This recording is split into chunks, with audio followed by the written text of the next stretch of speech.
Wow, that was really good, Johnny. Thank you, man. Hey, everyone, how you guys doing? You guys doing good out there?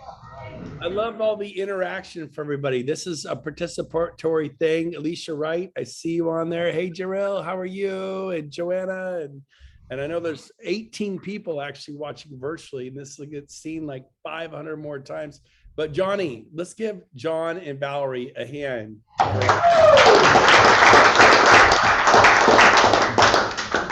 And just great information. You know, you become, the more you study the market, the more of a professional you become, the more stuff will just come out of your mouth like, ooh, that was good. I sound amazing. Because you went to the team meeting and you learned.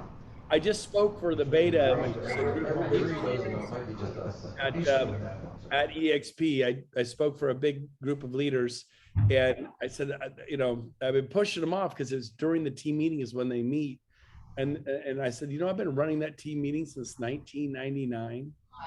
Wow. 20 years of just, this is what I do. Half of the success in life is just showing up. Everyone write this down. I'm a big note taker. Live by your calendar, not your emotions. The market's about to discipline those that can't discipline themselves. Woo, what a zinger. That's mine. I'm going to be using that one. But so, force yourself to do the uncomfortable. Force yourself to do what you don't want to do so you can live the way you don't want to live. No more financial problems. You got to do it. You got to tackle this. So the question I have for you today is, what does it take to be successful? Man, I want to be successful. I want to become a listing agent. I want to have a team. I want to make not a living at real estate. I want to make a great living. What does it take to be successful? Warren Buffett said this: the best investment you can make is in yourself, right? Everybody wants external success, the home, the car, the travel, money in the bank, peace of mind, nice furniture, whatever.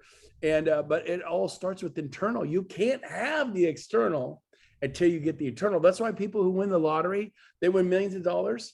I think within 5 years, you go find them, they're totally broke because of the same internal mess that they are. So, work on with, so how do you do that? Well, you go to John Maxwell, you go to 10X, you go to Tony Robbins events, you go to Women's Council of Realtors, NAREP, you go to shareholders. You're just constantly getting around people, going to masterminds and chiseling the stone and making it a beautiful sculpture. That's you. And so, basically there's 3 decisions you have to make. A, what are you going to focus on? What are you going to focus on? You're going to focus on what's wrong or what's right? You're going to focus on what a jerk your spouse is or your significant others and all their problems. And let me list all their problems, because you get more of what you focus on. If you focus on your lack of money, you'll have a lack of money. And what does it mean to you to focus on something? Should you focus on anger and revenge, or on love and peace, and be a peacemaker and be a loving person? And you really got to take control of yourself. It's so easy to react with anger. You've heard the saying, it takes like no muscles to frown. Most people frown or whatever, but smiling, and so if you smile, like right now, just smile. We just smile, right?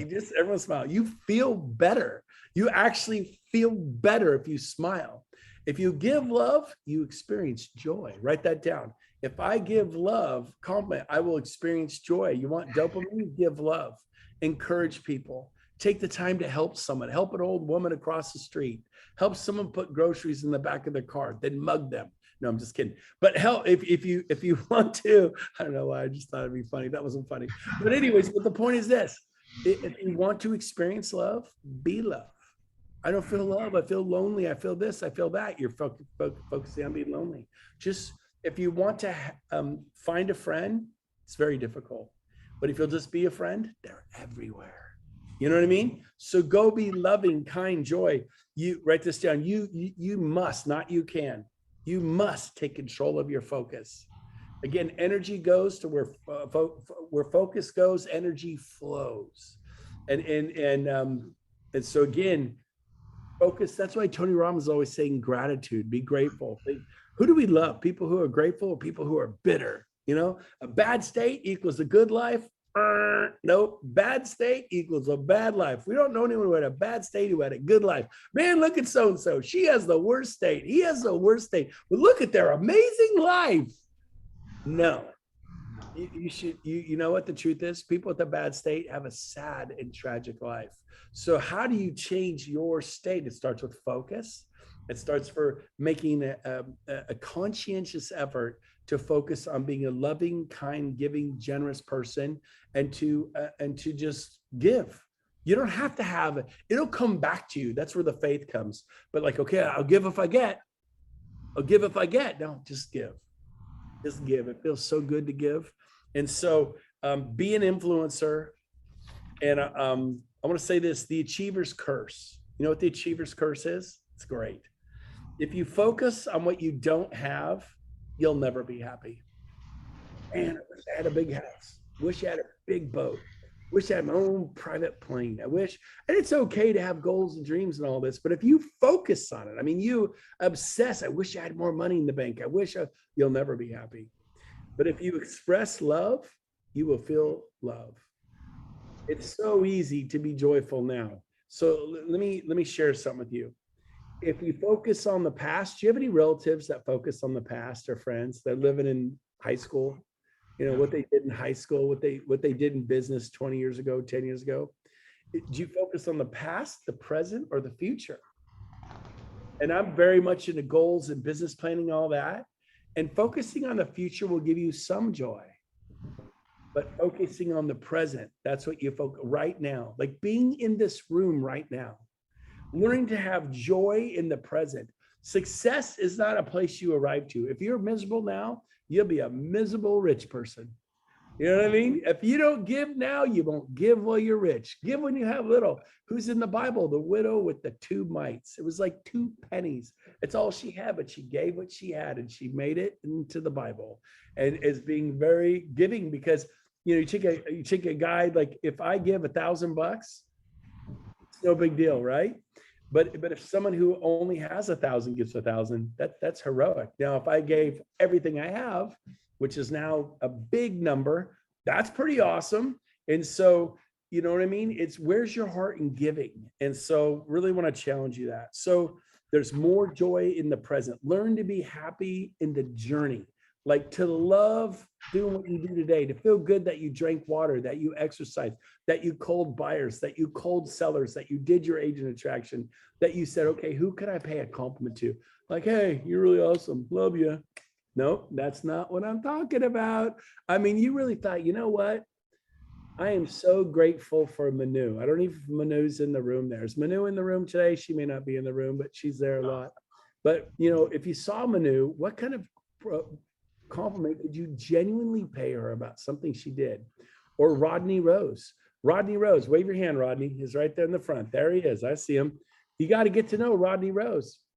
He's one of our preferred lenders, along with Alicia in the back there. Alicia Stearman. Did I say your last name right, Alicia? Yeah, she just stepped out. She stepped out. Okay, forget Alicia. She's dog beat. She got married, and I think it's Stearman now, right? Right. I always want to say her old maiden name. I got to get Stearman.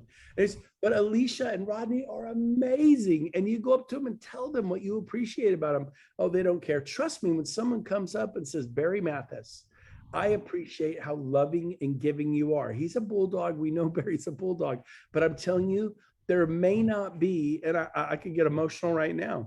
There may not be a kinder, more giving person in the room I'm looking at right now than Barry Mathis, because at 3 a.m. when you got a problem, you call Barry. He's the one who will get out of bed. He will come rent a U-Haul. He will rent a jackhammer. He will figure out a way to solve. He's the most resourceful person I know, one of the most giving people I know. And he's not perfect, and I'm not perfect, and you're not perfect. But is Barry in the room? Is anybody in the room? Barry, is that him far back left corner? Okay, Barry, I love you today, and I am grateful that you are one of my best friends. Me too, Brent. Me too.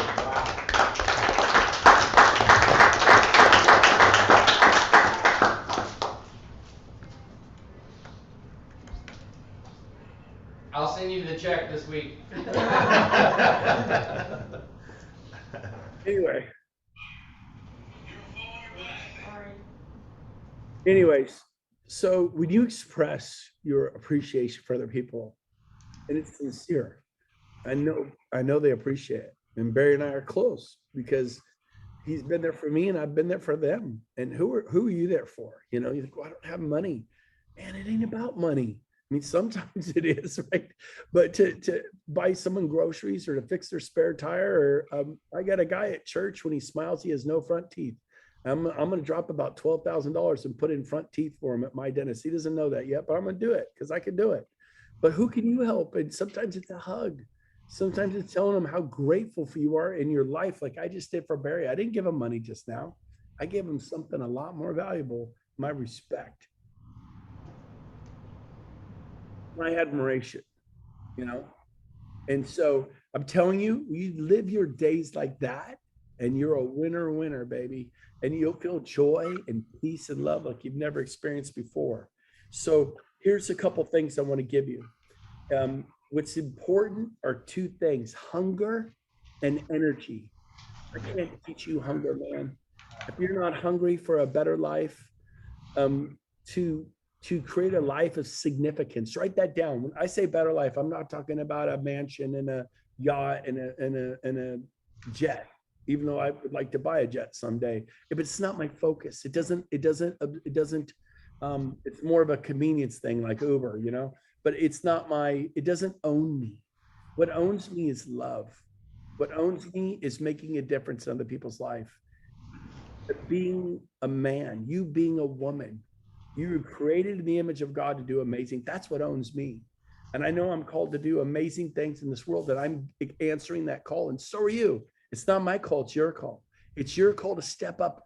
God has you living in that apartment complex, in that home, in that neighborhood, on that court, living at a friend's house in their bedroom, because maybe you're just in a situation where you're staying with someone, but God has you there. How can you be a shining light? Whose life there's people around you that aren't around me and I can't touch them. I can't love them. I can't write them a note, express my gratitude. I can't fix their flat tire. I can't fix their teeth. I don't know them, but you do. And I get it. Maybe you can't afford to spend 10 grand on someone's teeth right now, or 12 grand, but you know what? What can you do? Sometimes you're buying them some groceries. I remember when I was 19, I was poor and eating fried egg sandwiches and fried peanut butter and jelly sandwiches, because that's all we had was peanut butter, jelly, eggs, and wheat bread and butter. That's all we ever ate. But I bought 2 bags of groceries for a guy who was living in the basement of a liquor store with a shotgun because he had nowhere to stay. And Ray's Liquors in Chico said, if you live in our basement and guard 40 kegs of beer and all this alcohol and liquor, that if someone broke the back door and some fraternity came and emptied us out, would be $100,000. You live here with the shotgun. Here's a cot. You stay for free, and he got free housing. And he was so poor, I bought him 2 bags of groceries when I was poor. You know what a bag of groceries could do to somebody who has no food to eat? It makes me emotional just thinking about it. So you don't have to have $1,000 or $1 million. Sometimes you could, Brent, I need the bag of groceries. Do you even know who needs a bag of groceries around you?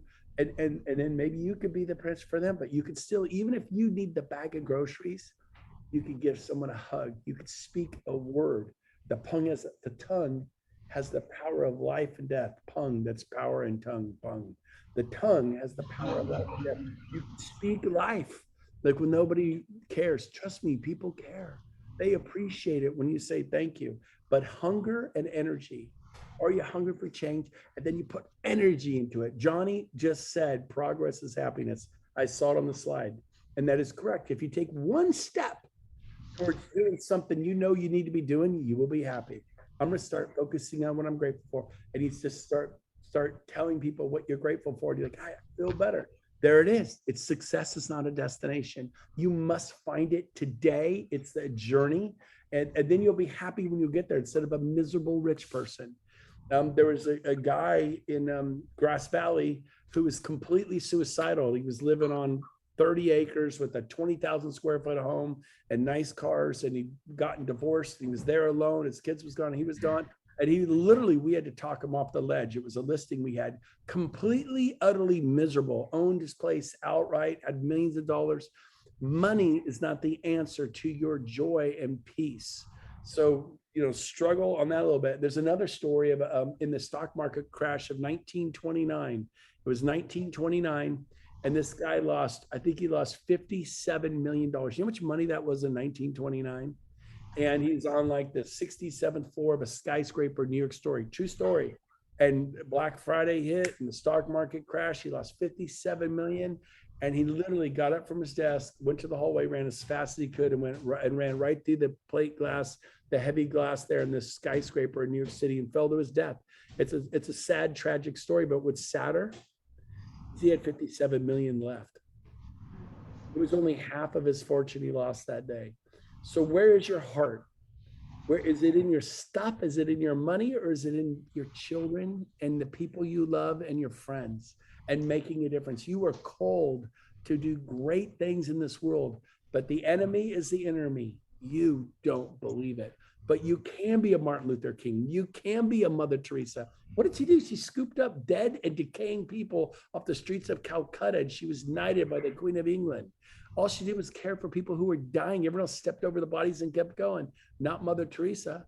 I've been to dinner in downtown Sacramento. I've seen some homeless people. I've walked by them.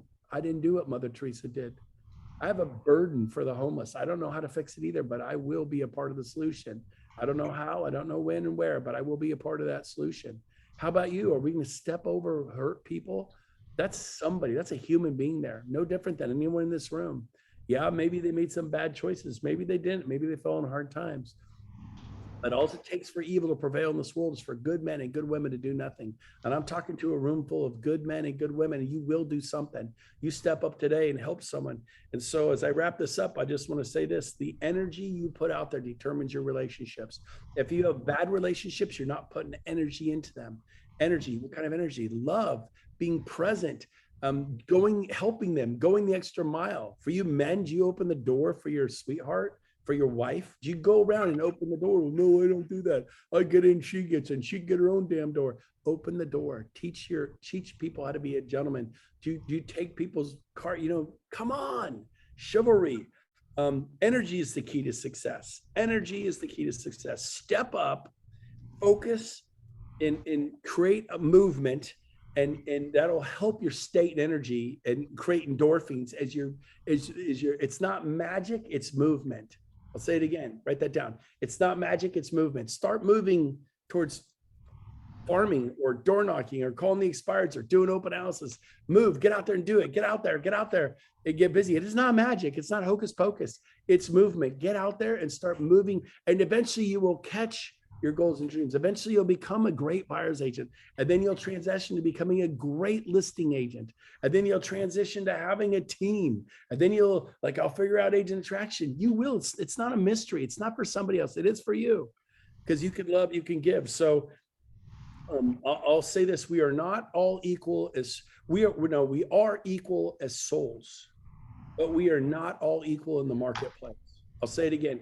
We are all equal as souls, but we are not all equal in the marketplace. Why do people do better than you? Because they bring more value, and they bring energy and motion, and they've done more than numbers, and they figured out how to say what to say, when to say it, and how to say it through failure. So as I wrap this up today, I just want to say this: you will be rewarded in public for what you do in private. Write that down. Say, I will be rewarded in public for what I do in private. It's you when you made those calls. It was me 5.5 years ago sitting in a conference room when Stroop would throw me in there and shut the door, and he said, dang it, make your calls. Well, I don't have anybody. Get an assistant. Get someone who says, pick up your list, and then go into there and check off that list. Check. I can't see it. And make the calls. And you do this. You live by your calendar. 2 to 5 p.m. Fridays. Maybe it's 9 to noon Wednesdays. Maybe it's 5 to 8 Sundays or 6 to 9 Sundays. And you do it. There were times I didn't want to do it. Of course I didn't want to do it. But I'm not a teenager. I'm not a child anymore. I'm a man. And you're a woman. And you're a man. And you come up with a plan and you execute that plan. If you fail to plan, you plan to fail.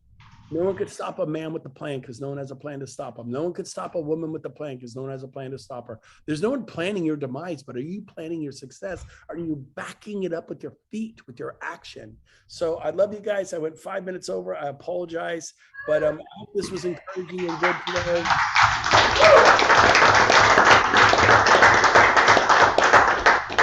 Give it back to you, Johnny. Thanks, everyone. I love you from Puerto Rico. Bye.